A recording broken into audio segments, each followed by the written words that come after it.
மக்களவை எதிர்க்கட்சித் தலைவர் ராகுல் காந்தி கைது செய்யப்பட்டதை கண்டித்தும் நீட் தேர்வை ஒன்றிய அரசு ரத்து செய்ய வலியுறுத்தியும் தமிழகம் முழுவதும் காங்கிரஸ் கட்சியினர் போராட்டத்தில் ஈடுபட்டனர். ராமநாதபுரம் மாவட்ட காங்கிரஸ் கட்சி சார்பில் அரண்மனை முன்பு போராட்டம் நடைபெற்றது. அப்போது மக்களவை எதிர்க்கட்சித் தலைவர் ராகுல் காந்தி கைது செய்யப்பட்டதை கண்டித்தும் ஒன்றிய அமைச்சர் தர்மேந்திர பிரதான் பதவி விலக கோரியும் முழக்கங்களை எழுப்பிய போராட்டக்காரர்கள் தர்மேந்திர பிரதானின் உருவப்படங்களை காலணியால் அடித்து பரபரப்பு ஏற்பட்டது.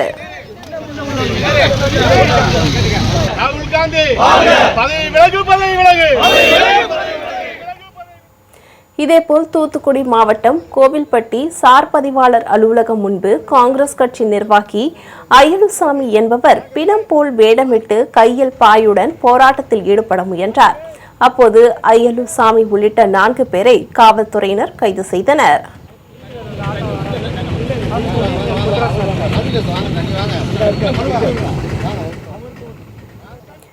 கடலூர் மத்திய மாவட்ட காங்கிரஸ் சார்பில் மாவட்ட தலைவர் ரங்கமணி தலைமையில் கண்டன ஆர்ப்பாட்டம் நடைபெற்றது. இதில் தமிழ்நாடு காங்கிரஸ் கமிட்டி மாநில செயலாளர் சந்திரசேகர், வர்த்தக காங்கிரஸ் மாநில துணைத் தலைவர் சிவகுமார், மகிழா காங்கிரஸ் மாவட்ட தலைவி கல்பனா, நகர காங்கிரஸ் தலைவர் வேலுச்சாமி உள்ளிட்டோர் கலந்து கொண்டு ஒன்றிய அரசுக்கு எதிராக முழக்கங்களை எழுப்பினர்.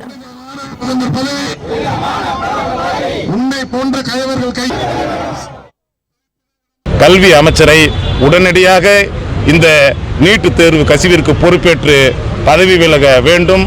அப்படி பதவி விலகாமல் அவரை காபந்து செய்கின்ற சூழலை நீங்கள் கையாண்டால் எங்களுடைய போராட்டம் மேலும் மேலும் அடுத்த கட்டத்தை நோக்கி செல்லும் என்று உங்களிடம் பணிவோடு தெரிவித்துக் கொள்கிறோம். ஈரோடு மாவட்டம் கருங்கல்பாளையத்தில் உள்ள காந்தி சிலை முன்பு தமிழ்நாடு காங்கிரஸ் கமிட்டி வழக்கறிஞர் பிரிவின் மாநில செயலாளர் ராஜேந்திரன் திடீர் தனிநபர் சத்தியாகிரக உண்ணாவிரத போராட்டத்தில் ஈடுபட்டார்.